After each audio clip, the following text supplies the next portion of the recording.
everybody, this is Digraj Singh Rajput. Welcome to social school. इस video में class 10th economics का development chapter जो है, इस चैप्टर का एग्जाम पैक लेकर आया हूं. वो एग्जाम पैक जो आपको एग्जाम के लिए पूरी तरह से परिपक्व करवा देगा. तो बेसिकली आपने जो प्रीवियस चैप्टर्स के एग्जाम पैक देखे हैं तो उसमें आपको समझ में आया कि हमने क्या क्या पढ़ा. तो हमने उसमें कॉम्प्रिहेंसिवली देखा कि किसी भी चैप्टर से किस तरह के क्वेश्चन बन सकते हैं. तो exam pack is the pack for most important questions, जहां पे हर चैप्टर का देखो एडवांटेजेस. पहला तो एक बार रिवीजन हो जाता है रैपिड. दूसरा तो क्या हो जाता है कि हर चैप्टर से किस तरह के क्वेश्चन बन के आ सकते हैं वो मैं आपको बता देता हूं. आंसर कैसे जाएगा, बेसिक पॉइंट्स क्या रहेंगे वो मैं आपको बता देता हूं. वही चीज यहां भी दोहराएंगे इस एग्जाम पैक में. स्वागत है आप सभी का इस वीडियो लेक्चर में. ठीक है, तो आगे देखते हैं. अगर तो टाइप ऑफ क्वेश्चन जो है तो आपके ऑब्जेक्टिव भी आएंगे, सब्जेक्टिव भी क्वेश्चंस आएंगे. तो ऑब्जेक्टिव सब्जेक्टिव जब सभी तरह के क्वेश्चन आएंगे तो उन क्वेश्चनों को ध्यान में रखते हुए मैंने भी एग्जाम पैक में कुछ मल्टीपल चॉइस क्वेश्चंस डाले हैं, जिनकी मदद से होगा क्या कि आपका एक बार वार्म अप हो जाएगा. सवाल स्क्रीन पर आएगा, जवाब आपके मन में आना चाहिए और हम मन से जुड़े, मुझे पता चल जाएगा. तो फटाफट से आंसर देना आप आपके एंड पे, मैं बताते चलूंगा मल्टीपल चॉइस क्वेश्चंस के. तो वो एक वार्म अप टाइप का रहेगा. फिर वेरी शॉर्ट आंसर में हर चैप्टर से क्या डिफाइंड टाइप क्वेश्चन बन सकते हैं. जैसे अगर आप देखोगे तो आपने पावर शेयरिंग चैप्टर पढ़ा तो वहां पे क्या एथनिक वर्ड हो गया, मेजोरिटेरियनिज्म वर्ड हो गया. ये ऐसे ऐसे शब्द है जिनको शब्द को एक्सप्लेन करने पे पूछा जा सकता है 2 नंबर में. तो वो very short answer type question आ जाएगा.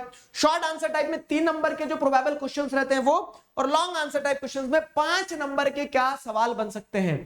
ये सारी चीजें इस पैटर्न में हम आगे इस वीडियो में देखने वाले हैं. तो यहां से हम क्या करते हैं, शुरू करते हैं अपनी तैयारी रखना. पहला सवाल आपके सामने आ रहा है, ये रहा. तो मोर इनकम मीन्स, सवाल आया, जवाब आपके मन में आना चाहिए. More income means average out of needs of people, more of all economical things that human beings need, no effect on the common man, more satisfaction. तो जैसे अगर आप देखोगे तो मोर इनकम का एडवांटेज क्या है. मोर इनकम का एडवांटेज है कि more of all economical things that human being needs. पैसे से आप जो भी मटेरियलिस्टिक चीज चाह रहे हैं वो आपको ज्यादा से ज्यादा मिल जाएगी. जैसे अगर आप समझोगे यहां पे तो क्या है, आगे हम पढ़ते हैं money can not buy everything, लेकिन most of the things can be buyed with the help of money. ठीक है, most of the things we can buy most of the things with the help of money. तो वही चीज यहां पे बताई गई है कि मोर इनकम मींस क्या है, इकोनॉमिकल थिंग्स ज्यादा होगी, लेकिन इसका ये मतलब नहीं कि more income means more satisfaction. Overall development नहीं है, लेकिन हाँ इकोनॉमिकल थिंग्स को आप खरीद सकते हैं. तो B is the right answer. Next assertion, different persons can have different developmental goals. Reason क्या दिया गया है, what may be development for one may not be development for the other, it may even be destructive for the other. Assertion सही है, reason सही है. अगर दोनों सही है तो फिर ऑप्शन. चलो असर्शन रीजन की आपको निंजा टेक्निक बताता हूं मैं. असर्शन रीजन की निंजा टेक्निक क्या है. असर्शन रीजन की निंजा टेक्निक बहुत सिंपल सी है, बहुत सटीक सी है. क्या कि स्टेप 1 में आपको ये चेक करना होता है. आई एक्सपेक्ट कि काफी सारे बच्चों ने पढ़ लिया होगा, लेकिन फिर भी मैं इसलिए बताता हूं हर बार, क्योंकि हर वीडियो में कुछ बच्चे ऐसे होते हैं जो पहली बार जुड़ रहे होते हैं, तो उनकी मदद हो जाए इसके लिए बताता हूं. ठीक है, तो असर्शन में क्या दिया देखो कि different persons can have different developmental goals. Assertion को पहले ये देखो कि क्या ये सही है, स्टेप 1 चेक करो. हाँ, असर्शन इज ट्रू, तो different person can have different developmental goals. Reason में what may be development for one may not be development for the other, it may even be destructive for other. ठीक है, तो जो एक इंसान के लिए डेवलपमेंट होता है वो दूसरे के लिए शायद डिस्ट्रक्टिव भी हो सकता है. तो यहां पे उस केस में क्या है, यार स्टेटमेंट भी सही है क्या. स्टेप 2 पहले देखो असर्शन सही है, दूसरा देखो असर्शन के बाद में रीजन सही है कि नहीं सही. अगर दोनों सही है तो किसी भी चीज की फॉल्स होने की तो संभावना बनती ही नहीं है. और अगर दोनों में से कोई भी फॉल्स हो जाता है तो ऊपर के 2 ऑप्शन तो गलत ही हो जाएंगे. फिर या तो सी होगा या तो डी होगा, है कि नहीं. लेकिन अगर दोनों सही हो गए तो ये दोनों ऑप्शन ये नहीं होंगे, फिर बचेगा क्या इधर.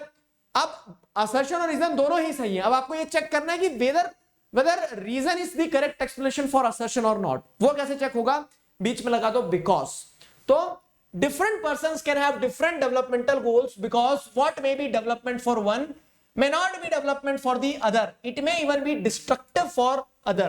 तो यहां पे both A and R are true and R is the correct explanation of A. R is the correct explanation of A. समझ गए. तो this is the case. यहां पे आप क्या देखेंगे, both A and R are true and R is the correct explanation of A. तो option A is the right answer. अगला सवाल, UNDP can be expanded as, UNDP United Nations Development Programme जो है, तो यूनाइटेड नेशंस डेवलपमेंट प्रोग्राम को आप कैसे expand कर सकते हो, मतलब उसका फुल फॉर्म क्या होगा. तो United Nations Development Programme, UNDP का मतलब यूनाइटेड नेशन डेवलपमेंट प्रोग्राम, मैंने ही बता दिया पहले. तो A is the right answer. अब एक और चीज क्या है कि कभी भी ऑप्शंस पे डायरेक्ट मत कूदना, सारे पहले क्या करना, अच्छे से पढ़ना जरूर ऑप्शन। तो A is the right answer. Next, assume there are 4 families in a country, the average per capita income of these families is 10,000. If the income of 3 families is 8,000, 14,000, 6,000 respectively, what is the income of 4th family? बोलोगे sir social पढ़ते पढ़ते maths कहां से आ गया? तो देखो थोड़ा सा अगर आप देखेंगे तो अंडरस्टैंडिंग बेस्ड क्वेश्चन आना तय है।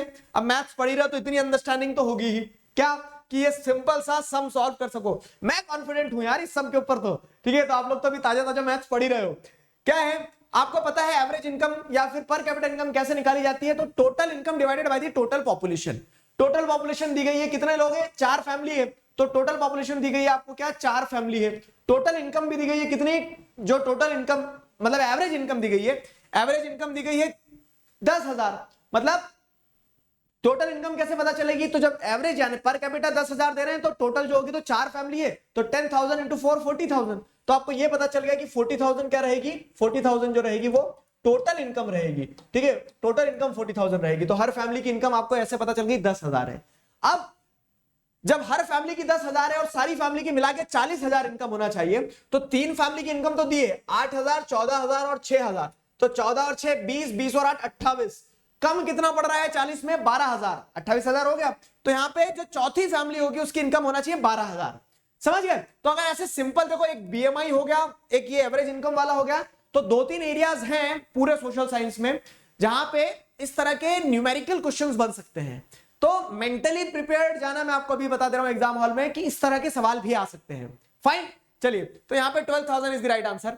अगला सवाल क्या है? Which country can be considered as the developed country in the modern world? आज के मॉडर्न वर्ल्ड में किस कंट्री को आप डेवलप्ड कंट्री कह सकते हो? Which country can be considered as a developed country in the modern world? Select your answer from the following statement. Fine, options are here. Countries which have accumulated huge amount of wealth and always secure the future of their citizen. These countries are considered to be developed. अगली चीज क्या है? Countries which are among the highest in World Development Report are considered to be the developed countries. Only rich countries are considered to be developed because people have money. तो अब only rich country को developed मानोगे तो ये तो गलत है, क्योंकि गरीब कंट्री भी क्या हो सकती है? डेवलप्ड हो सकती है। जैसे क्या है, जैसे आप देखने को मिलेगा तो पैसा कम है लेकिन वहां लोगों में लिटरेसी है, ठीक है। जैसे हम हमारे स्टेट्स में कंपैरिजन करें तो हरियाणा में, आप अभी क्वेश्चन भी डाला मैंने आगे, क्या कि हरियाणा में आपको देखने को मिलता है कि पर कैपिटा इनकम लोगों की ज्यादा है, बट ठीक है Kerala is more developed than Haryana despite the fact कि it lags behind the per capita income. तो what is the reason? Health और literacy भी है केरला में। तो ओवरऑल डेवलपमेंट सिर्फ पैसे से नहीं देखा जाता है वो केस, ठीक है। फिर क्या है? Iran is a rich country and therefore it is developed country. Iran is a rich country and therefore it is developed country. तो ये डी वाला दिया गया कि Iran is a rich country and therefore it is developed country. तो यहाँ पे आप क्या लिखोगे कि ये भी गलत है कि रिच कंट्री होने से डेवलप नहीं होता है। अब बच रहे हैं 2 ऑप्शन, क्या लगता है आपको? तो countries which are among the highest in the world development report are considered to be developed. हाँ सही बात है, ठीक है। क्यों? क्योंकि वो रिच कंट्रीज कहलाएंगी। Countries which have accumulated huge wealth and always secures the future of their citizen, these countries are considered to be developed. अब देखो क्या है, अब यहां पे विडंबना हो जाती है कि दोनों ही लगभग सही लग रहे हैं, क्या लगाओगे इस केस में? तो यहां पे अगर वर्ल्ड डेवलपमेंट की जगह ह्यूमन डेवलपमेंट रिपोर्ट लिखा रहता तो हम टिक लगा देते हैं। लेकिन अब क्या है, क्योंकि ओवरऑल डेवलपमेंट की बात की जा रही है, ठीक है, which countries are considered as the developed in modern world, तो आप क्या कह रहे हैं यहां पे? देखो यहां पे ह्यूमन डेवलपमेंट की बात हो रही है, वेल्थ भी है, मतलब पैसा तो है ही, वर्ल्ड डेवलपमेंट रिपोर्ट में ऊपर ही है, and secures the future of there citizens, उनके सिटीजंस के फ्यूचर को सिक्योर करी, मतलब हेल्थ और एजुकेशन पे सोच रही है, ठीक है। तो उस केस में A is the most appropriate answer. Rational समझ में आया? A is the most appropriate answer. तो यहां पे हम क्या लगाएंगे? ए। अगला, what brings about not a stable income? Stable income किस चीज से नहीं आती? What brings about not a stable income? Not a stable income, seasonal unemployment, work opportunities, regular work. Answer मन में आना चाहिए, decent price for their crops and other products. तो स्टेबल इनकम किस चीज से आती? देखो वर्क अपॉर्चुनिटी से, रेगुलर वर्क की डिसेंट प्राइस मिलेगा, तो इससे तो स्टेबल इनकम आ रही है। नॉट अ स्टेबल इनकम कैसे आएगी? सीजनल अनएम्प्लॉयमेंट से। सीजनल अनएम्प्लॉयमेंट होगा तो स्टेबल इनकम नहीं आएगी, सीजनल अनएम्प्लॉयमेंट होगा तो स्टेबल इनकम नहीं आएगी। Got it? Next, where is ground water overuse particularly found? Ground water overuse कहां पाया जाता है? Where is ground water overuse particularly found? Assam, Shillong, Punjab, Karnataka. क्या लगता है आपको? तो जैसे अगर आप देखोगे तो ground water over use particularly, देखो हर केस में। अब आप बोलोगे सर ये ज्योग्राफी का नहीं लग रहा? थोड़ा सा ज्योग्राफी का नहीं है मेरे दोस्त। क्यों?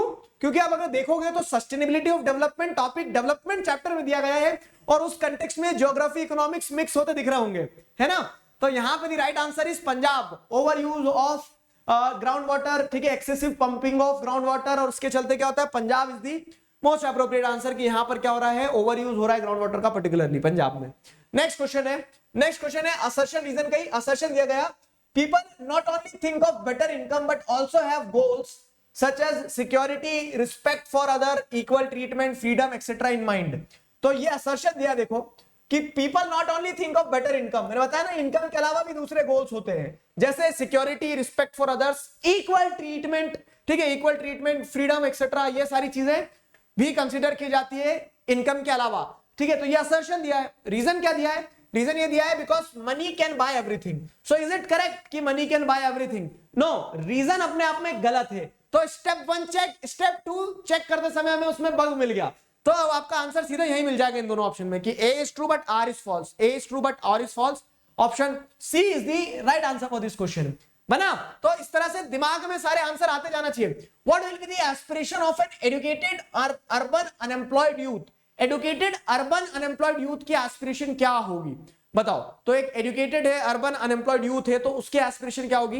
An educated urban unemployed youth will aspire for better opportunities in agriculture, support for government at every step in life for his upward movement, ठीक है, सपोर्ट गवर्नमेंट से तो मांगेंगे, लेकिन उससे ज्यादा जरूरी देखो, an urban educated unemployed will aspire for good job opportunities where his education can be made use of. बोलेगा डिग्रियां जो मैंने मेहनत करके पाई है इनका एरोप्लेन बना के नहीं उड़ाना है, मुझे उस ज्ञान का इस्तेमाल करने का मौका मिले, बेरोजगार बैठा हूं रोजगार मिले, ठीक है। तो option C is looking more appropriate. तो better facilities of recreation for his leisure time, better facilities of recreation for his leisure time. तो इसमें क्या लगता है आपको बताओ? A B C D, C is more appropriate answer, C is more appropriate answer for this question. Answer option C is the most appropriate, ठीक है। तो C is the right answer. अगला, per capita income is calculated in dash for all countries. Her country में जैसे अगर हम देखते हैं एवरेज इनकम जो रहती है जिसे पर कैपिटा इनकम कहा जाता है, तो हर कंट्री की पर कैपिटा इनकम को किस पैरामीटर, किस करेंसी में कैलकुलेट किया जाता है? तो पाउंड्स, यूरोस, डॉलर्स, रुपीस। तो आप जैसे देखेंगे तो dollar is the right answer. क्यों? क्योंकि dollar is a strong currency all over the world, therefore dollar में पर कैपिटा इनकम को कैलकुलेट किया जाता है। तो C is the right answer for this question. अगला, the average income of a person is called, एक इंडिविजुअल की एवरेज इनकम को आप क्या कहेंगे? एवरेज इनकम को क्या कहेंगे? टोटल इनकम कहेंगे, पर कैपिटा इनकम कहेंगे, ग्रॉस इनकम, पर नेशन इनकम, क्या कहोगे? ऐसे ये tricky fundamental conceptual based question जो रहते हैं इनमें बहुत ज्यादा कंफ्यूजन होता है स्टूडेंट्स को। क्या कहा जाएगा? तो यहां पे पर capita income is the right answer. क्या कहा जाता है? पर कैपिटा इनकम कहा जाता है। क्यों? क्योंकि एवरेज इनकम मतलब क्या है कि total income divided by the total population. तो पर कैपिटा मतलब हर एक हेड पर आपको कितनी इनकम जा रही है आपकी कंट्री में वो मिल जाती है। तो B is the right answer. Next question, the literacy rate is highest in Kerala while the infant mortality rate is highest in Bihar. What does it show? कि लिटरेसी रेट जो है वो हाईएस्ट है केरला में, ठीक है, और इन्फेंट मोर्टेलिटी रेट जो है हाईएस्ट है बिहार में। ये क्या दर्शाता है? Most of the people in Kerala and Bihar have good living conditions? नहीं, ठीक है। क्यों? क्योंकि आपको आगे समझ में आएगा क्या समस्या है। Both Bihar and Kerala lack basic communities in life? नहीं, ये भी नहीं है। क्यों? क्योंकि आपको क्या देखने को मिल रहा है, केरला में तो लिटरेसी रेट ज्यादा है तो बेसिक कम्युनिटीज तो है वहां। The standard of living in Kerala is better than Bihar. अब ये क्यों लिखा है the standard of living in Kerala is better than Bihar? क्योंकि आपको समझना होगा कि बिहार में आपको क्या देखने को मिल रहा है, बिहार में आपको देखने को मिल रहा है कि इन्फेंट मोर्टेलिटी रेट ज्यादा है, मतलब कि बच्चों की डेथ हो रही है वहां पे बिफोर कंप्लीटिंग दी 1 ईयर, ठीक है। तो इस कारण से वहां पे स्टैंडर्ड लिविंग उतना अच्छा नहीं जितना केरला में, क्योंकि केरला में लोगों को लिटरेसी, तो दोनों के पैरामीटर अलग अलग है, लेकिन क्या बताता है? ये बताता है कि स्टैंडर्ड ऑफ लिविंग जो है केरला में it is better than Bihar. तो C is the right answer for this question. लेकिन पहले ये वाला भी पढ़ लेते हैं, standard of living in Bihar is better than Kerala, तो ये अपोजिट हो गया। C is the right answer, समझ गए? C is the right answer. अब आ जाओ जरा इसी बात पे, कहा यहां बिहार में पटना जो है, तो I will be there on 30th September at Patna Unacademy centre. Patna Unacademy centre पे आ रहा हूं मैं। I invite you all, believe me I will be the happiest person to meet you all. तो अगर आप पटना से हैं, पटना के आसपास से हैं, तो गूगल फॉर्म आपको डिस्क्रिप्शन में दिया है, उस गूगल फॉर्म को जरूर से फिल कीजिएगा and join me on 30th September at Patna Unacademy centre. I will be happy to meet you all. Fine. उसके अलावा दूसरी चीज जो है, तो इस तरह के मीटअप्स जो रहेंगे, these meetups are going to be there, जैसे Unacademy national scholarship admission test, UNSAT जो होता है, तो अनसेट एक एग्जाम है जिसे आप ऑफलाइन अनअकैडमी सेंटर पर जाकर भी दे सकते हैं।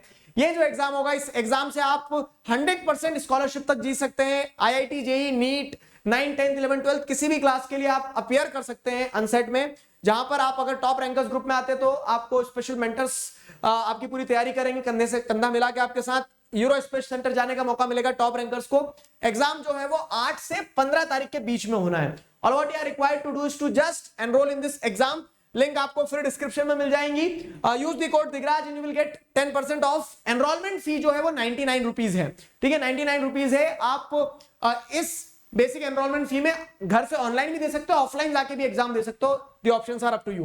क्लियर हुआ? चलिए, तो अब हम आगे बढ़ते हैं। हमने वार्म अप कर लिया, तो मैं उम्मीद करता हूं कि आपने वार्म अप कर लिया, आपको सारी चीजें रिकॉल हो गई कि डेवलपमेंट चैप्टर में क्या क्या था। डेवलपमेंट चैप्टर में क्या क्या था, अगर वो रिकॉल हो गया तो थोड़ा सा आगे बढ़ते हैं और किस चीज पे बात करते हैं हम। अब हम थोड़ा सा आगे बढ़ के बात करते हैं very short answer type questions पे। देखो, मैंने आपको बताया very short answer type questions define type में आ सकते हैं। हर चैप्टर में कुछ 5, 6, 8, 10 ऐसे कीवर्ड्स रहते हैं जिन पे क्वेश्चन बन के आने की पॉसिबिलिटी रहती है। इस चैप्टर में क्या क्या है, तो सबसे पहले वही पर कैपिटा इनकम की अगर बात करें तो पर कैपिटा इनकम क्या होता है कि the total income divided by the total population will give you the per capita income. It is also known as the average income. Average income भी कहा जाता है ताकि हमें पर हेड एवरेज पता चल जाता है कि कितना इंसान जो है वो कमा रहा है, तो इसे एवरेज इनकम कहा जाता है। तो the per capita income is the total income of the country divided by its total population. It is also called average income. इसे average income कहा जाता है। समझ गए? तो सिंपल है, टू द पॉइंट, सिंपल, सटीक। कुछ ऐसी डेफिनेशन आपको पूरे चैप्टर में, जैसे अगर आप देखोगे तो ऐसे बहुत सारे शब्द मिलेंगे, बहुत सारे शब्द मिलेंगे जो एक शब्द है और अपने आप में एक सवाल है, और वो डिफाइंड टाइप में आते हैं ऐसे क्वेश्चन। इनफैक्ट मैं आपको बताऊं डेवलपमेंट चैप्टर की कहानी, डेवलपमेंट चैप्टर में जो आगे मैं आपको ये very short answer type question देने वाला हूं ना, तो ये तय है कि 8-10 चीजें, जैसे infant mortality, literacy rate, net attendance ratio, gross enrolment ratio, fine. तो ये ऐसे 8-10 चीजें जो है, इंडिकेटर जो है, ये तय है कि इन 8-10 इंडिकेटर में से एक डेफिनेशन आना ही आना है। तो इनको बहुत अच्छे से समझना, याद कर लेना, इसको रट लेना मैं कहूंगा, ठीक है। यहां वैसे समझ के ही करते हैं, हम रटने को बिल्कुल भी प्रमोट नहीं करते, लेकिन क्या है, ये डेफिनेशन फॉर श्योर है कि इन तरह से बन के आनी है। कुछ ये 8-10 डेफिनेशन में से एक आधा डिफाइन टाइप में आना है, ठीक है। तो वो चीज है वर्ल्ड डेवलपमेंट रिपोर्ट। अब देखो, पूरे चैप्टर में टॉपिक्स में इधर उधर शफल शुफल करके क्वेश्चन देते चलूंगा कि किस टॉपिक से किस तरह के सवाल के बन के आने की पॉसिबिलिटी है, ठीक है। तो उस सिलसिले में पूरा चैप्टर कवर हो जाएगा हमारा, बेफिक्र रहना। क्लियर? तो अब जैसे अगर हम यहां देखें, यहां क्या दिया गया, वर्ल्ड डेवलपमेंट रिपोर्ट। तो वर्ल्ड डेवलपमेंट रिपोर्ट मतलब क्या है कि ओवरऑल, जैसे आप अगर आप देखोगे तो ओवरऑल वर्ल्ड वाइड क्या हो रहा है, ओवरऑल जैसे वर्ल्ड वाइड देखोगे तो कंट्रीज को कंपेयर किया जाता है। तो जो वर्ल्ड बैंक है, world bank world development report के बेसिस पर कंट्रीज को कंपेयर करता है। वर्ल्ड डेवलपमेंट रिपोर्ट क्या होती है, तो report brought by world bank, it is the report, in this report countries are compared on the basis of per capita income of its citizens. According to this report countries are classified as developed or developing, ठीक है। तो इस report के हिसाब से countries को classify किया जाता है एज डेवलप्ड और डेवलपिंग। और ये रिपोर्ट जो है तो किसके द्वारा पब्लिश की जाती है, वर्ल्ड बैंक के द्वारा। तो जैसे अगर आप देखेंगे उसमें रिच और नॉट सो रिच, उस टाइप से कंट्रीज जो है उनको क्लासिफाई कर दिया जाता है depending on the per capita income. अब वर्ल्ड डेवलपमेंट रिपोर्ट की लिमिटेशन वगैरह क्या है कि इसमें आप दूसरा एस्पेक्ट नहीं ले रहे हो, पैसा तो खूब है लेकिन लिबर्टी नहीं है, वहां पे इक्वालिटी नहीं है, वहां पे एजुकेशन नहीं है, हेल्थ फैसिलिटीज नहीं है, तो क्या है, वो पैसा डॉक्टर बनकर थोड़ी ना आ जाएगा आपके लिए। समझ में आया? वो चीज रहती है। अगला जैसे अगर आप देखोगे तो इन्फेंट मोर्टिलिटी रेट, मैं क्या बता रहा हूं आपको कि ये जो इंडिकेटर्स हैं इस चैप्टर में, क्योंकि इंडिकेटर दिए हैं, infant mortality, literacy, net attendance ratio, gross enrolment, human development report, तो ये जो शब्द है ना, इस शब्द पे सवाल आने की पॉसिबिलिटी तेज रहती है। आप में से कुछ बच्चों ने एग्जाम में देखा भी होगा, आपके स्कूल एग्जाम में, पीरियोडिक टेस्ट वगैरह में, है ना। तो इन्फेंट मोर्टिलिटी रेट क्या है, इन्फेंट मोर्टिलिटी रेट की अगर बात करें तो infant mortality rate indicates the number of children that dies before the completion of the age 1 year. तो वो किस में आ जाएंगे, before the completion of 1 year, वो आ जाएंगे इन्फेंट मोर्टिलिटी रेट में। मतलब 1000 बच्चों का 1000 live children born in that particular year, उनके प्रोपोर्शन में कितने बच्चे ऐसे थे जो अपना पहला साल पूरा करने से पहले ही जिनकी डेथ हो जाती है, वो इन्फेंट मोर्टिलिटी रेट के अंदर में आएंगे। तो जैसे हम देखते हैं, तो जहां हेल्थ फैसिलिटीज अच्छी होगी तो वहां बच्चों की डेथ नहीं होगी, तो वहां इन्फेंट मोर्टिलिटी रेट कम होगा। कम होना ज्यादा अच्छा है। जहां इन्फेंट मोर्टिलिटी रेट ज्यादा होगा मतलब वहां पे बच्चों की डेथ हो रही, मतलब हेल्थ फैसिलिटीज अच्छी नहीं है। समझ गए।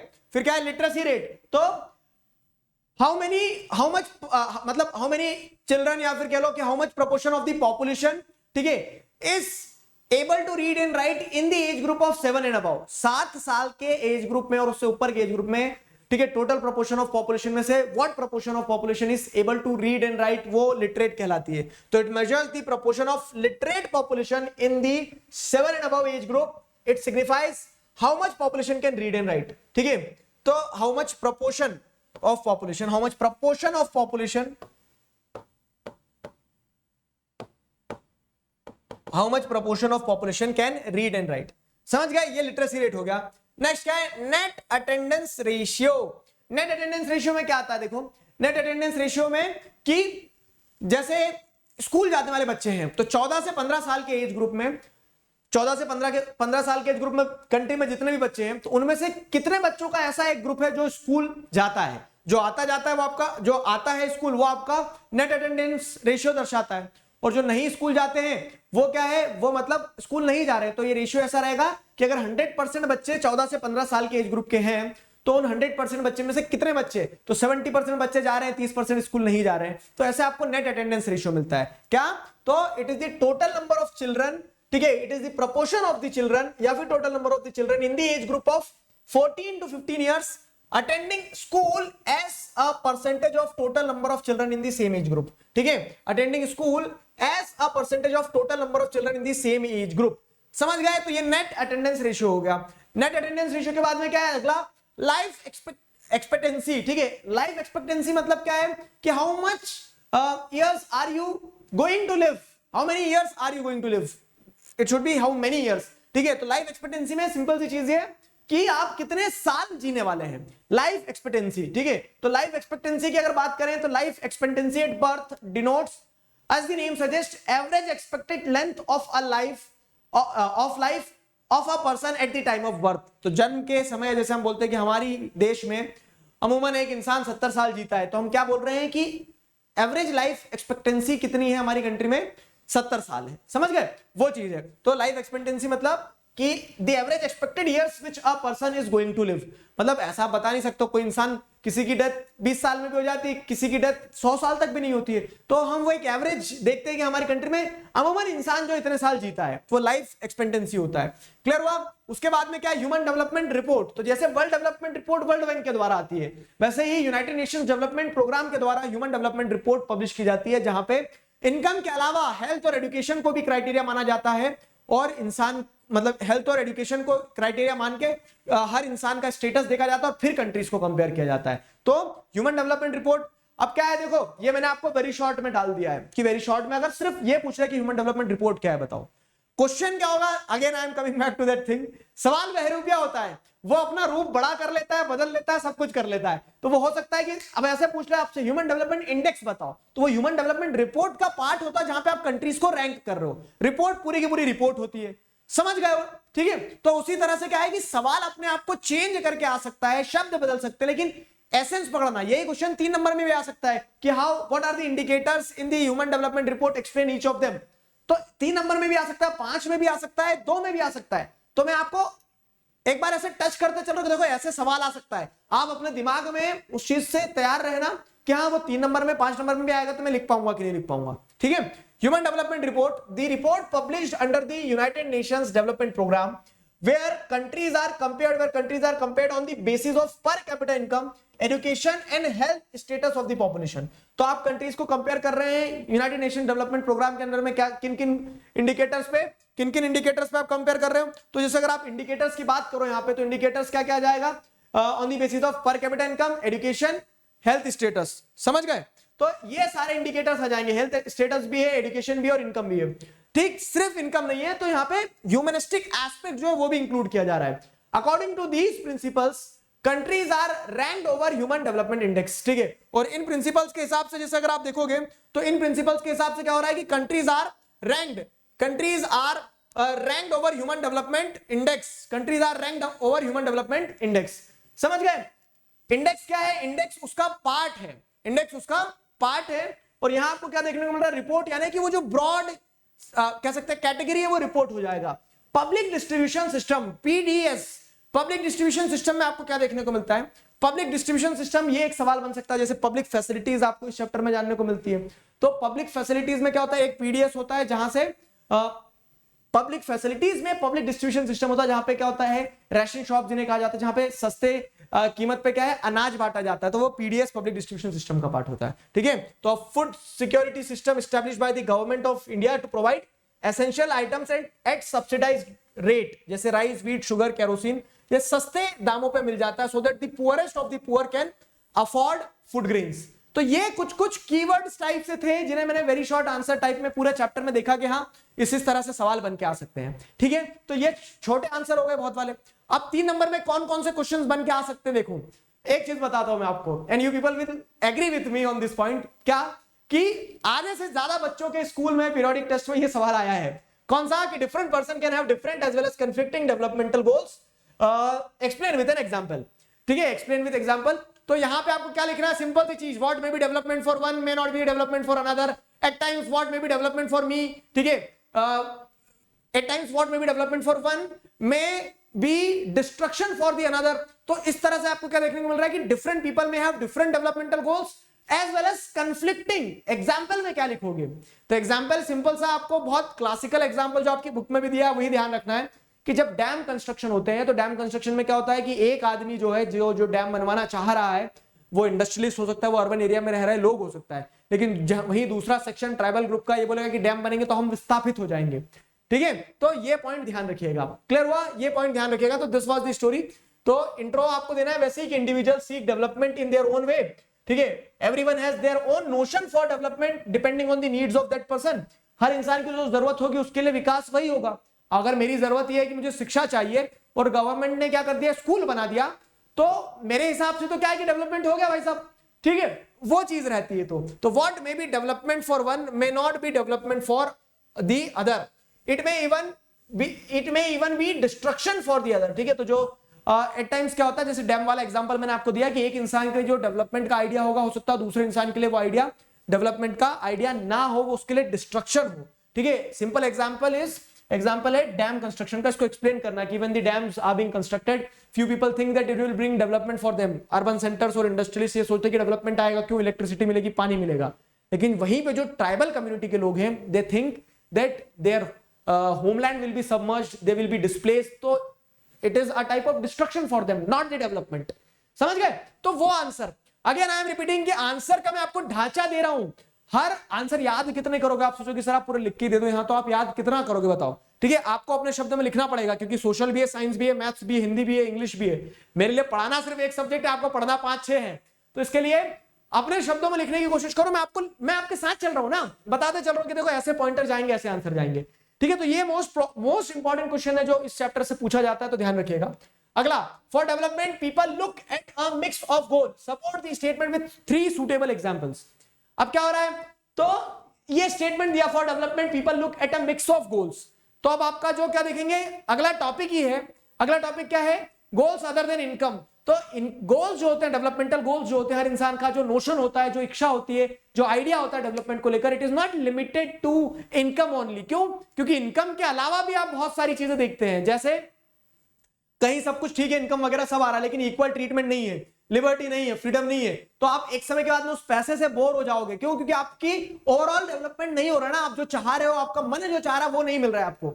समझ रहे हो? तो उस तरह से क्या है कि हम डेवलपमेंट की जब बात करते हैं तो हम मिक्स ऑफ गोल को कंसीडर करते हैं। इस स्टेटमेंट को सपोर्ट करो। अब देखो, क्वेश्चन तो एक बहाना है, मुझे तो पूरा टॉपिक तुम्हें बताना है। ठीक है, कैसे पूरा टॉपिक बताना है? तो इसके इर्द गिर्द, क्योंकि why do we look for different development goals, इसके इर्द गिर्द अगर सवाल आता है कि why do we look for different developmental goals, ध्यान रहेगा। ठीक है, उसके अलावा क्या आ जाएगा कि what are the different goals other than income, तो वो ध्यान रहेगा। तो उस कंटेक्स्ट में चीजों को ध्यान रखते चलना कि क्या क्या और सवाल बन के आ सकते हैं। फाइन, तो आगे जैसे बढ़े, तो if women are engaged in paid work, जैसे वही सुटेबल एग्जांपल कि कैसे इनकम के अलावा दूसरी चीज देख रहे हैं। तो if women are engaged in paid work, तो पेड वर्क में जब women engage होती है तो वो पैसे तो चाहती हैं। कैसे पैसे चाहती हैं? कि काम कर रही है तो सैलरी तो चाहिए, लेकिन उसके अलावा, ठीक है, if women are engaged in paid work, their dignity in the household and society increases, so dignity is an important goal। तो वो पैसे के साथ साथ सम्मान भी चाहती है। समझ में आया? तो एक ये डेवलपमेंटल गोल हो गया कि along with income we look for dignity। फिर क्या है? while looking into a job people look for other factors also such as working hours, distance from home।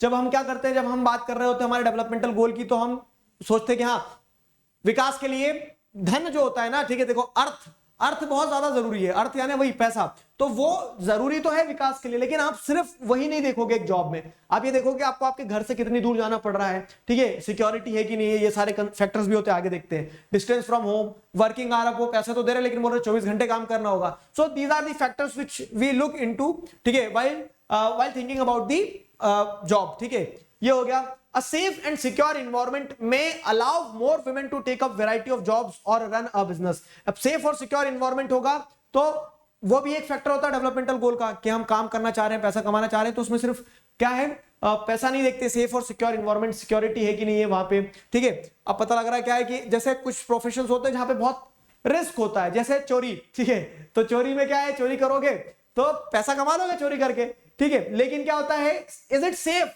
और सेफ से पहले क्या वो लीगल है? तो आपका डेवलपमेंटल गोल सिर्फ पैसा कमाना थोड़ी ना कि कैसे भी कमा लो, बस रोड पे लोगों का मोबाइल छुड़ा के भाग रहे हैं, बताओ। ठीक, तो ये क्या है, ये क्वेश्चन जो है, ये टॉपिक जो है, इस टॉपिक की एसेंस समझना कि अगर ऐसा आया कि why do we look for factors other than income when we talk about development, तो उसमें कंक्लूजन लास्ट में दे देना कि डेवलपमेंट में we look at a mix of goal because income is not the only criteria which we look for. समझ गया? Question कैसा भी आए, 3 नंबर 5 नंबर में आता है, एग्जांपल आ जाएंगे 5 नंबर में पूछ लिया अगर कि गिव 5 क्राइटेरिया या फिर 5 developmental goals other than income, तो 5 developmental goals other than income क्या हो सकते हैं आपके। इस बार का सैंपल पेपर अगर आप देखोगे तो इस चीज को ध्यान रखना, मैंने आपको बताया था सैंपल पेपर सॉल्व करते समय भी, क्या कि सैंपल पेपर में बहुत क्लियरली स्पेसिफाइड है दोस्तों, क्या कि ऐसे क्वेश्चंस हैं कुछ जो बुक के नहीं है, मतलब जहां पे आपको अपने मन से लिखना है, बहुत वैल्यू बेस्ड क्वेश्चन टाइप है। तो वो वैल्यू बेस्ड क्वेश्चन में आपको हर चीज किताब में मिले गारंटी नहीं है, अपनी अंडरस्टैंडिंग और अपने शब्दों में लिखना होगा, तो उनके लिए आज से ही प्रैक्टिस करना शुरू कर दो। ठीक, आगे बढ़ते हैं। What is the main criteria used by the World bank in classifying different countries. ठीक है, तो डिस्क्राइब इट्स लिमिटेशन, तो वर्ल्ड बैंक के द्वारा क्या क्राइटेरिया इस्तेमाल किया जाता है उसे लिखो। तो the criteria used by the World bank in classifying different countries is on the basis of income, per capita income. World Bank uses the data given in the World Development Report to compare different countries on the basis of per capita income या फिर average income। तो वो ब्ला ब्ला ब्ला करके पूरा लिख देना। फिर उसके बाद में क्या है, अब जैसे 3 नंबर में आया तो एक आपने वो डिफाइन कर दिया, दूसरे में एक्सप्लेन कर दो कि per capita income is the average income we get the per capita income by dividing the total income of the country by the total population। समझ रहे हो? तो माथा देखो, तिलक लगाओ, सिंपल सा के जितने नंबर का क्वेश्चन है उतने पॉइंट्स आपको बनाना है। तो क्वेश्चन समझो स्प्लिट हो रहा है, जैसे डिस्क्राइब इट्स लिमिटेशन पूछा है, तो पर कैपिटा इनकम की जो अगर लिमिटेशन है तो वो क्या है कि वो आपको रियलिटी नहीं बताता है, वो आपको एवरेज बताता है, and averages are good for comparison but they hide the disparity. जिन्होंने वो चैप्टर एक्सप्लेनेशन देखा है, फुल चैप्टर एक्सप्लेनेशन, तो उन्हें छोटू भैया वाली कहानी ध्यान आएगी, डूब गए थे एवरेज के चक्कर में। ठीक है, तो द एवरेज इनकम, पर कैपिटा इनकम पहला पार्ट हो गया, इट कवर्स ऑन। इसके अब लिमिटेशंस की अगर बात करें तो 3 लिमिटेशंस ही बता दी मैंने आपको, क्या है कि it covers only economic aspect, ignoring the factors like infant mortality rate, literacy rate, net attendance ratio, तो ये एक लिमिटेशन है। ठीक है, या फिर क्या है, इस हिसाब से अगर देखोगे तो आप ह्यूमन एस्पेक्ट छोड़ दे रहे हो। Money alone can not buy you pollution free environment, मतलब पैसे के अलावा भी दूसरी चीजें होती है डेवलपमेंट में या फिर कंपैरिजन में, उसका ध्यान दिया जाना चाहिए। लिमिटेशन एक ये है सबसे बड़ी कि this method also does not provide the distribution of income at different level, it gives you the average income. ठीक है, डिफरेंट लेवल पे वो कैसे डिस्ट्रीब्यूटेड है इनकम ये पता नहीं चलता, it hides disparity among the people, तो ये लिमिटेशन हो गई। सिंपल, आगे बढ़ते हैं। Suggest any 3 ways to improve public facilities in India. अब आ जाओ, अब क्या है, जैसे अगर आप देखेंगे तो आप इनकम के अलावा दूसरे फैक्टर्स को भी कंसीडर करते हैं कंपैरिजन के लिए, तो जिसमें आपने देख लिया, आप क्या देख रहे हैं, आप अलग अलग फैक्टर्स ले रहे हैं, जैसे हेल्थ ले रहे हैं, एजुकेशन ले रहे हैं, ये सारी चीजें क्लियर हुआ। अब एक सवाल यहाँ पे ये बनता है, पब्लिक फैसिलिटीज वाला टॉपिक है आपकी बुक में इस चैप्टर में, तो पब्लिक फैसिलिटीज क्या होती है, तो all those facilities which are enjoyed by public in together. ठीक है, तो जब क्या होता है कि जब एक साथ इन जनरल जब हम लोग किन्हीं फैसिलिटीज को एंजॉय करते हैं वो पब्लिक फैसिलिटीज कहलाती है। पब्लिक फैसिलिटीज इंपॉर्टेंट क्यों है? पब्लिक फैसिलिटीज इंपॉर्टेंट सिंपल इसलिए, देखो, suggest any 3 ways to improve public facilities in India, तो सवाल ऐसा आ गया कि what do you understand by public facility, तो आप बताएंगे कि all those facilities which are enjoyed by people in together, ठीक है, तो वो पब्लिक फैसिलिटीज होती है। अब उनके एग्जांपल क्या है, तो एग्जांपल में ध्यान रखना है education, health, public distribution, transportation, ये सारी फैसिलिटीज क्या है, पब्लिक फैसिलिटीज में आती है। And the money in your pocket can not buy everything you need. क्यों? क्योंकि पैसे से आप क्या कर सकते हो, इंडिविजुअल लेवल पे कुछ भी खरीद सकते हो, कुछ भी कर सकते हो, लेकिन कुछ सर्विसेज जैसे अब क्या है, जैसे हम एजुकेशन की बात करते हो, एजुकेशन आपको क्या करना पड़ता है, एक पब्लिक फैसिलिटी की तरह एंजॉय करना होता है, ठीक है। सिर्फ आपके लिए एक स्कूल नहीं चलेगा, सिर्फ आपके लिए, जैसे अगर आप देखोगे तो एक पूरा इंफ्रास्ट्रक्चर तैयार नहीं होता है, यू आर सपोज, और मतलब वो फैसिलिटीज अकेले एंजॉय भी नहीं की जा सकती, वो पब्लिक के साथ ही एंजॉय की जाती है। तो जो बेसिक नीड होती है सिटीजंस की, वो पब्लिक फैसिलिटीज में आती है, ठीक है। And government have the responsibility to provide these public facilities. अब ये सवाल क्या पूछ रहा है, suggest any 3 ways to improve public facilities. तो उसके लिए आपको पहले पब्लिक फैसिलिटीज पता होना चाहिए, ये सारी चीजें। अब यहां सवाल में ये नहीं पूछा, लेकिन आपको ध्यान होना चाहिए, ठीक है। और अगर ऐसा सवाल आ गया तो उसके लिए भी मैंने आपको तैयार कर दिया है। अब 3 वेज क्या हो सकते हैं कि एजुकेशन पे ध्यान दो, पब्लिक डिस्ट्रीब्यूशन सिस्टम, हेल्थ पे ध्यान दो, ट्रांसपोर्टेशन पे ध्यान दो, ये सिंपल सी चीज है। तो पब्लिक फैसिलिटीज में क्या आएगा वो ध्यान रख लेना, तो सारे क्वेश्चन बनेंगे, ठीक है। तो easy, accessible and affordable education must be provided to all children of the country. Public distribution system should be reform to include people from the remotest area, कि सब हर इंसान तक खाना पहुंच पाए, गवर्नमेंट अपने कह सकते हैं रिसोर्सेज को डिस्ट्रीब्यूट कर पाए। Health facilities should be made free to children below 10 years of the age, senior citizens and disadvantaged classes। तो एक पब्लिक फैसिलिटी की अगर हम बात करें तो वो हेल्थ सेक्टर भी होता है, तो हेल्थ फैसिलिटी जो है वो क्या होना चाहिए, इंप्रूव होना चाहिए सभी के लिए। एक पॉइंट आ जाएगा, transport facility must be available to everyone easily even in the remotest of area. Transport facility जो है तो वो भी बहुत इजीली अवेलेबल होना चाहिए, even in the remotest area, एकदम बहुत ग्रामीण क्षेत्र तक भी ट्रांसपोर्ट फैसिलिटीज पहुंच जाना चाहिए। तो ये सारे पार्ट हो गए, ठीक है, ये सारे पार्ट हो गए। अगला क्या है, why does Kerala have a better human development ranking than Punjab in spite of lower per capita income. अब देखो ये चैप्टर जो है, तो मैं आपको एक और डिस्क्लेमर देते चलता हूं, सबकी बुक्स अलग अलग हैं। कैसे, किसी की बुक पुरानी है, किसी की बुक नहीं है, तो उसके चलते डेटा जो है ना बुक में वो सबका वैरी करेगा, ठीक है। कहीं स्टेट हरियाणा दिया, कहीं पंजाब दिया है, तो जो लेटेस्ट एडिशन है उनके साथ उनको कंसिडर करके चलते रहना, ठीक है, उनको कंसिडर करके चलते रहना। तो आपको क्या रहेगा कि जो डेटा है, वैसे तो डेटा बेस्ड क्वेश्चन बहुत कम आते हैं, क्योंकि वो वही वाला प्रॉब्लम रहता है कि कोई पुरानी बुक से पढ़ रहा है तो पुराना डेटा है, ये सारी चीजें। लेकिन नए जो एनसीईआरटी के लेटेस्ट एडिशन होते हैं, तो वो या तो आप एनसीईआरटी की वेबसाइट से या फिर अपने किसी फ्रेंड के साथ बैठ के एक बार अपडेट कर लेना, अप टू डेट रहना, ठीक है। तो why does Kerala have a better human development ranking than Punjab in spite of the lower per capita income. तो अब यहाँ पे आपको ध्यान देने वाली चीज क्या है कि आपने केरला के बारे में पढ़ा है, पंजाब के बारे में पढ़ा है, बिहार के बारे में पढ़ा है, वो टेबल में तो उसमें आपने क्या देखने को मिला है कि पर कैपिटा इनकम जो है पंजाब की ज्यादा है, लेकिन जो कह सकते हैं केरला जो है, तो केरला को ज्यादा डेवलप्ड माना जाता है। क्यों माना जाता है, तो आप क्या देखते हैं कि केरला में पर कैपिटा इनकम जरूर कम होगी, लेकिन दूसरे फैक्टर्स जैसे लिटरेसी, हेल्थ, वहां बेहतर परफॉर्म कर रहा है, ठीक है। तो ऐसे इंटरनल क्वेश्चन वहां से भी बन सकते हैं कंपैरिजन वाले, तो टेबल एंड डेटा एक बार देख लेना अच्छे से। क्लियर हुआ? तो Kerala has the highest literacy rate in the country, better education facility, develop the minds of its individual. Infant mortality rate जो केरला में 11, ठीक है, मात्र 1000 में से 11 बच्चों की डेथ होती है, ठीक है।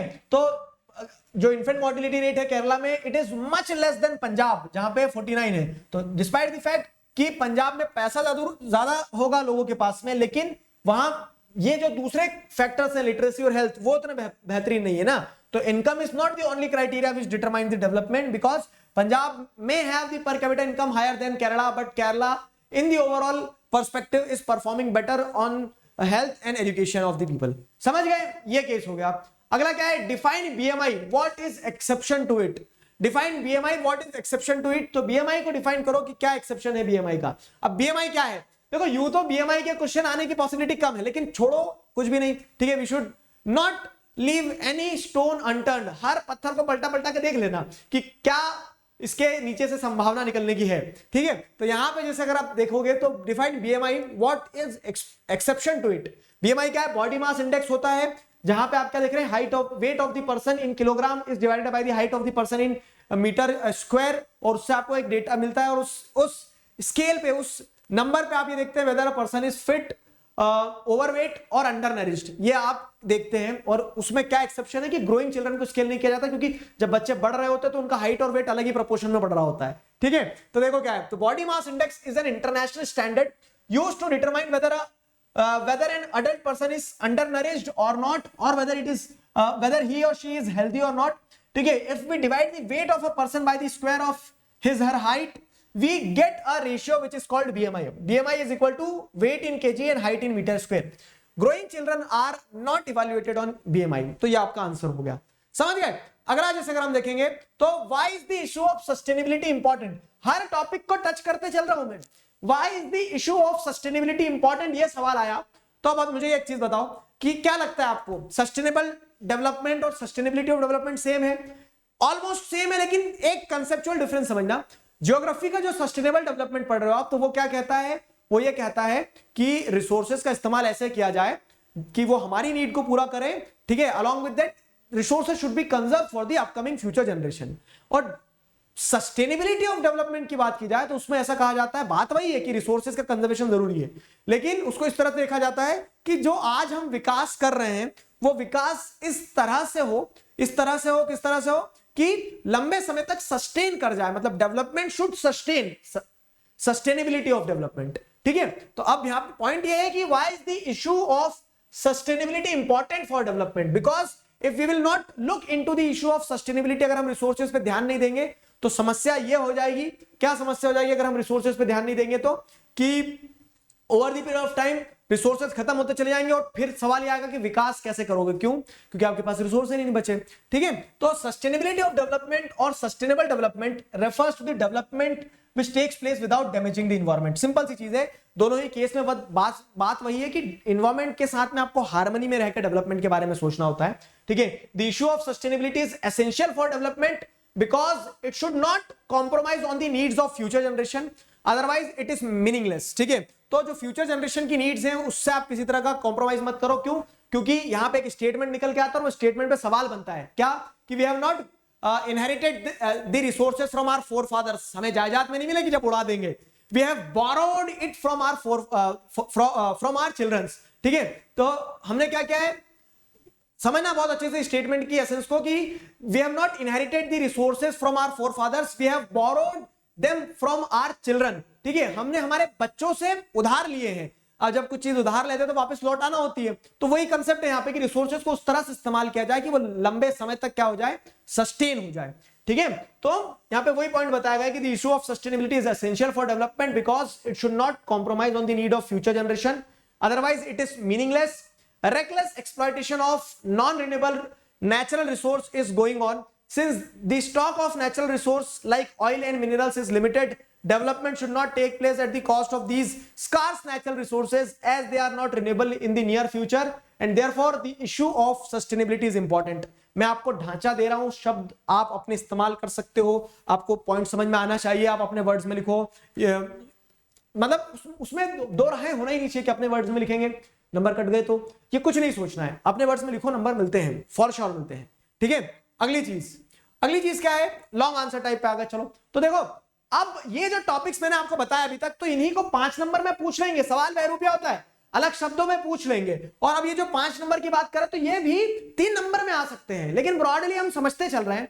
तो जैसे आप क्या, give examples to prove that there are other important developmental goals than income. 3 number का हमने देखा था कि डेवलपमेंटल गोल में हम मिक्स ऑफ गोल देखते हैं, वही मैंने एक 5 में भी लगाया कि आपको समझ में आए। तो अब इसमें आप क्या देख रहे हैं, अब इसमें एग्जांपल डेवलपमेंटल गोल जो अदर देन इनकम, एग्जांपल बताना है, 5 नंबर में आ गया, यही 3 में आ सकता है, क्या लिखोगे, सिंपल सा है। जैसे अगर आप देखेंगे तो हम वही सिक्योरिटी और ये सारी चीजें, अब इसमें और एग्जांपल क्लियरली स्पेसिफाई करना तो आप बता सकते हैं कि एक फार्मर जो रहेगा उसका डेवलपमेंटल गोल अदर देन इनकम क्या रहेगा, ये रहेगा कि उसको उसकी फसल के लिए पानी मिल जाए, है ना, तो वो केस रहता है। तो besides income the developmental goal of various categories of people are different from person to person, ठीक है। For rich farmer development means higher support price of crops, cheap labor and subsidized input। वहीं पे जैसे landless labour रहेगा तो उसके पास तो जमीन ही नहीं है, तो उसे इन सारी चीजों मतलब नहीं है कि सपोर्ट प्राइस हाई हो, चीप लेबर मिले, ये वो तो चाहेगा कि लेबर की प्राइस और बढ़े ताकि वो जब काम करने जाए तो उसे ज्यादा पैसा मिले, है ना।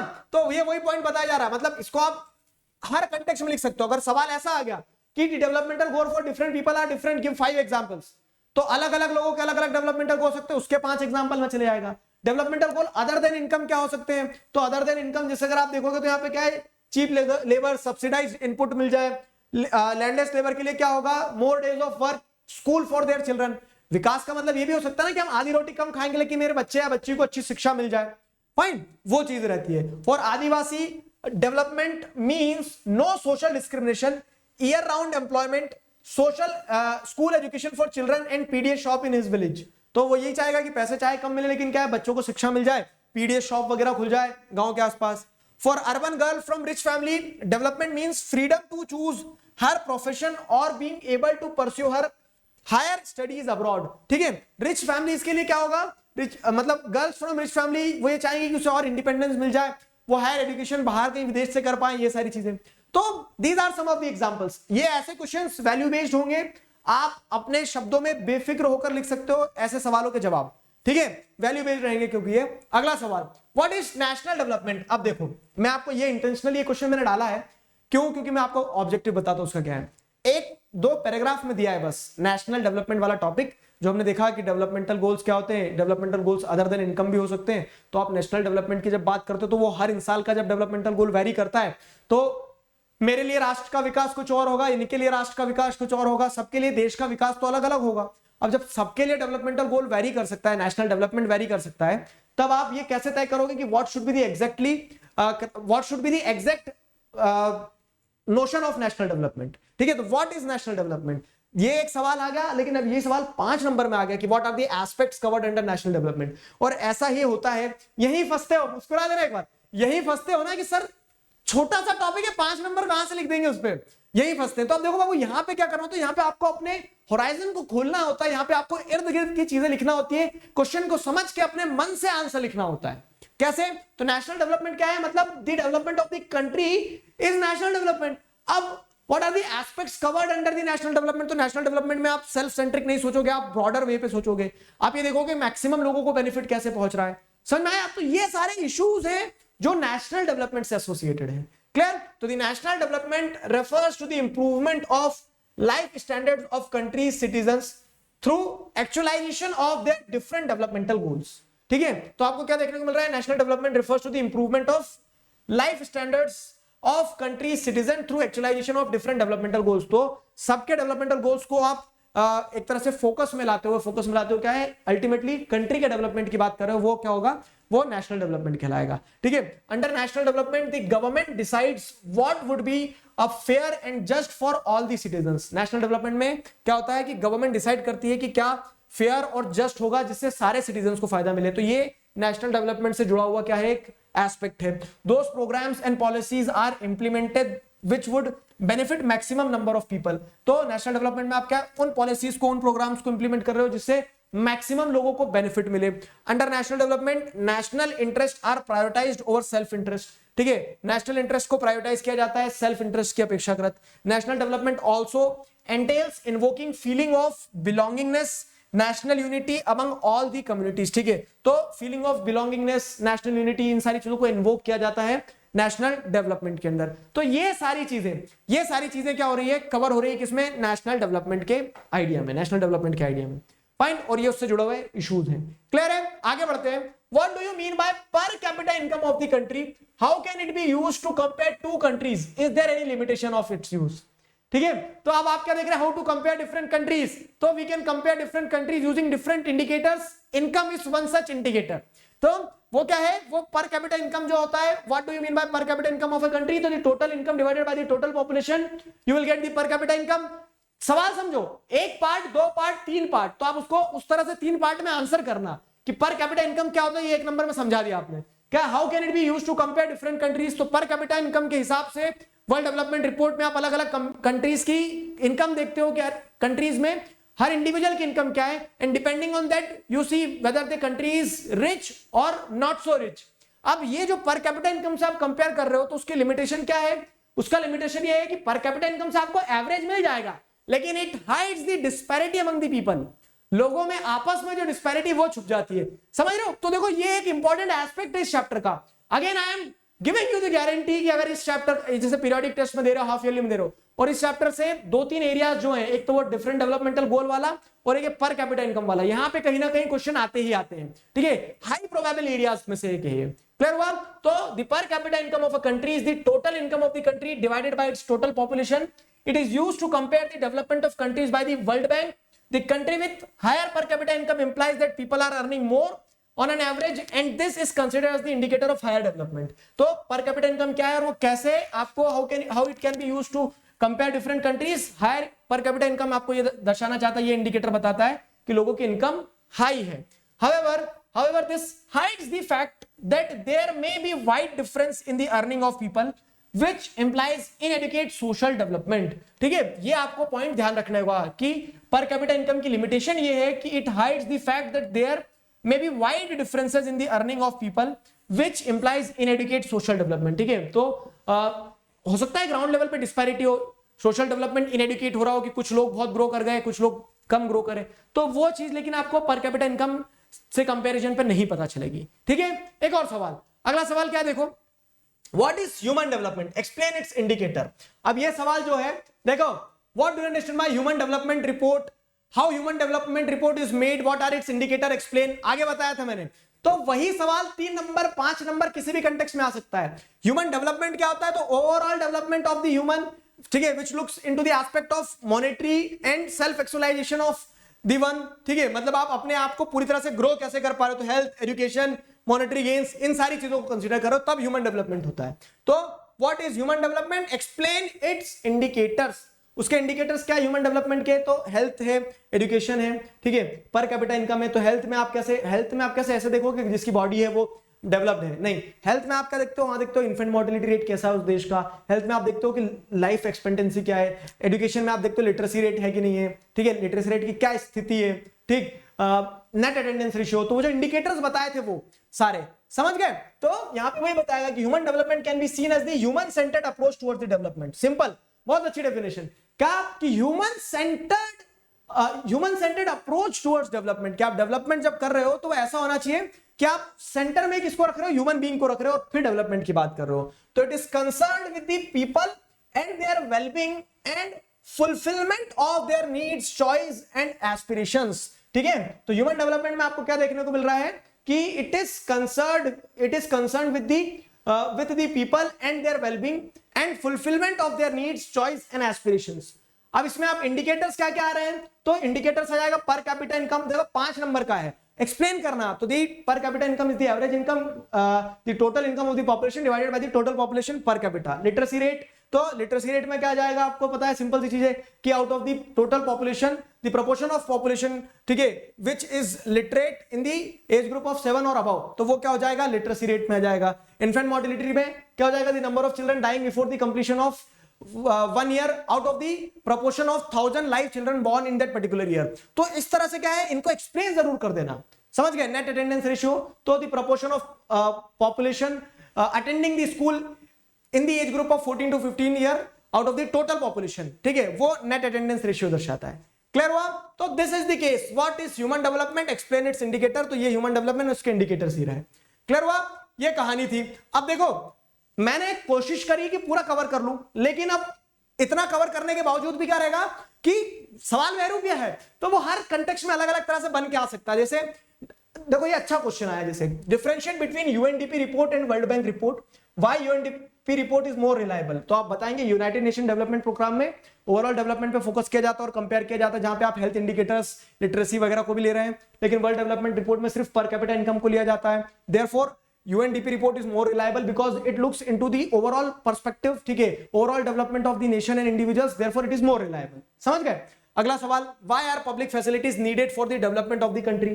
विकास की अगर बात करें देश की, तो डेवलपमेंट ऑफ कंट्री में पब्लिक फैसिलिटीज क्यों रिक्वायर्ड होती है, तो why are public facilities needed। तो public facilities are very essential because not everyone can afford those facilities. तो गवर्नमेंट की रिस्पॉन्सिबिलिटी बनती है कि गवर्नमेंट प्रोवाइड करें, ठीक है, और the money in your pocket can not buy all the things which you need. जैसे your money can not give you the pollution free environment, तो उसके लिए क्या है, पब्लिक फैसिलिटीज होना चाहिए, वो जरूरी है, ठीक है, so that each and everyone can afford it, each and everyone can enjoy it and each and everyone can grow. तो उस कंटेक्स्ट में ये जो मैं आपको सिमिलर क्वेश्चन दे रहा हूं, इनके आंसर लिख के देखने की कोशिश करना आप खुद।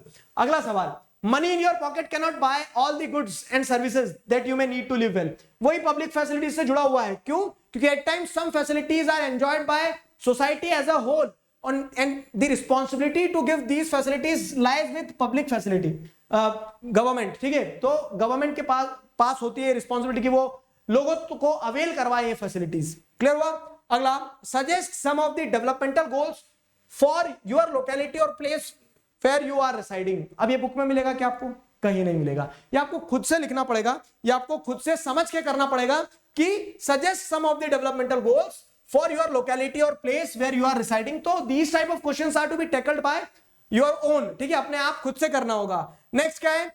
consequences of environmental degradation do not respect national or state boundaries, support the statement with example। अब ये क्या है? ये सस्टेनेबिलिटी ऑफ डेवलपमेंट से जुड़ा हुआ है कि अगर डेवलपमेंट सस्टेनेबल नहीं होगा तो उसका जो नेगेटिव इंपैक्ट होगा वो हर इंसान के ऊपर होगा। तो वही consequences of environmental degradation do not respect national or state boundaries, support with the example। तो आप इसमें क्या लिखेंगे? आप बताएंगे क्या? if the global warming is rising। अब देखो ये वैल्यू बेस्ड क्वेश्चन है, आपको खुद करना होंगे। global warming is rising, then the effect of global warming will be over all the nations irrespective of the fact that whether that nation is creating pollution or not। ठीक है, तो इसके चलते हम सभी को सोचना पड़ेगा कि environment degrade ना हो, development sustainable way में हो। Fine, describe any 5 condition or aspect that you would consider before accepting a job। तो ये क्या हो गया भाई? गोल्स अदर देन इनकम का पार्ट हो जाएगा, समझ गए? अगला क्या है? What does sustainability of development mean? कि डेवलपमेंट इस तरह से हो कि वो रिसोर्सेज को हार्म ना करे और लंबे समय तक चल सके, डेवलपमेंट सस्टेनेबल हो। How can sustainable development be achieved? तो सस्टेनेबल डेवलपमेंट अचीव करने के लिए क्या होगा? स्कार्स रिसोर्सेज का प्रॉपर ध्यान रखा जाए। स्कार्स रिसोर्सेज के ध्यान रखने के साथ साथ आप ये इंश्योर करें कि नॉन रिन्यूएबल रिसोर्सेज पे फोकस करें। आप ये इंश्योर करें कि क्रूड ऑयल वगैरह जो है तो उनके यूज को मिनिमम किया जाए। आ रहा समझ में? तो जो आपने बुक में कहीं कहीं इर्द गिर्द पॉइंट्स रखे हैं, टॉपिक समझे, उनको बस स्ट्रक्चर करके आंसर बनाते चलना है। तो इसी तरह से और भी बहुत सारे सिमिलर क्वेश्चंस बन सकते हैं। These were some of the questions so that I can provoke that thing, कह सकते हैं that habit in you कि आप सोचो और आंसर लिखने की कोशिश करो। ठीक है, इसी नोट पे हमारा आज का ये जो एग्जाम पैक था वो होता है समाप्त डेवलपमेंट चैप्टर का। तो I hope you guys enjoyed it, सारी चीजें आपको समझ में आई है। ये नोट्स जो है आप टेलीग्राम चैनल से बहुत आसानी से डाउनलोड कर सकते हैं। फाइन, तो do join the Telegram channel social school, जहां आपको सारी चीजें अपडेट्स वगैरह मिलती रहेंगी। क्लास की स्पेशल क्लासेस होती है, तो अब अगली जो स्पेशल क्लास होना है अनअकैडमी ऐप पर, जहां पर you can attend these classes for free and learn from the your favourite educators. तो जहां पे आपको क्या करना होता है, बस ज्वाइन करना होता है क्लास को। ये अब जो क्लास होगी अगली मेरी 4 तारीख को होगी। टॉपिक जो होगा इसका पोल सेशन नंबर 11 होगा। 10 पोल सेशन हाफ ईयरली के हिसाब से हम कर चुके हैं, एक और पोल सेशन खेलेंगे 11 वाला। तो आई इनवाइट यू ऑल 4 तारीख को 5:45 पे, ठीक है। उसके अलावा उमंग बैच, अब देखो बहुत सारे बच्चे उस पॉइंट पे हैं जहां ऐसा सोच रहे हैं कि अब हम पढ़ना शुरू करते हैं, सर उंगलियां चटका ली है, क्या यहाँ से अब कोई गुंजाइश है बोर्ड एग्जाम के लिए बेहतरीन तैयारी करने की? अभी तक अगर कुछ भी नहीं पढ़ा हो तो अनअकैडमी प्लस पर this course is going to start Umang, ठीक है। तो उमंग बैच स्टार्ट हो रहा है 30 तारीख से, जहां पर ये होगी team science, maths, SST, English, Hindi, ठीक है। और टाइम टेबल भी बताया गया है कि Monday, Wednesday, Friday, Tuesday, Thursday, Saturday, इस तरह से कब किसकी क्लास होगी। मेरी क्लास जो होगी सैटरडे, मंडे, वेडनेसडे, फ्राइडे होगी 5:45 to 6:45, जिसमें हम क्या करने वाले हैं, स्क्रैच से क्रैश कोर्स स्टार्ट करने वाले हैं। तो ये अगले आने वाले 3 महीने में हम क्या करेंगे, इसे पूरी तरह से कंप्लीट करके अपने बोर्ड के लिए तैयारी करेंगे। तो I would say if you are interested then give a thought about this, join the Umang batch which is starting from 30th September। 2 तरह के सब्सक्रिप्शन होते हैं अनअकैडमी पर, प्लस और आइकॉनिक। प्लस में live classes, weekly test, unlimited access, structured courses, ये सारे features होते हैं। आइकॉनिक में personal guidance, test analysis, expert guideline, study material, study planner, ये सारे फीचर आइकॉनिक सब्सक्रिप्शन में होते हैं। क्लियर हुआ? तो ये प्लस और आइकॉनिक 2 तरह के सब्सक्रिप्शंस होते हैं। If you are planning to take subscription, this is the right time. क्यों? क्योंकि अभी अनलॉक 20 ऑफर चल रहा है 26 September से 30 September तक, जहां पर अगर आप सब्सक्रिप्शन लेते हैं तो आपको 10 नहीं 20% ऑफ मिलेगा on using the code Digraj. Fine, तो if you are using the code DIGRAJ, you will get 20% discount on taking any of the subscription in this time period. So if you are planning, hurry up, this is the right time, don't miss the opportunity. So with this we come to an end of our chapter।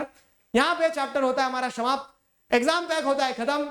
Next video में इसी तरह के एक नए exam pack के साथ मिलेंगे, एक नए चैप्टर को उठाते हैं। तब तक अपना ध्यान रखो, पढ़ते रहो। Will see you all. अभी के लिए साइन ऑफ करता हूं, signing off with this, together we can, we will. Thank you very much.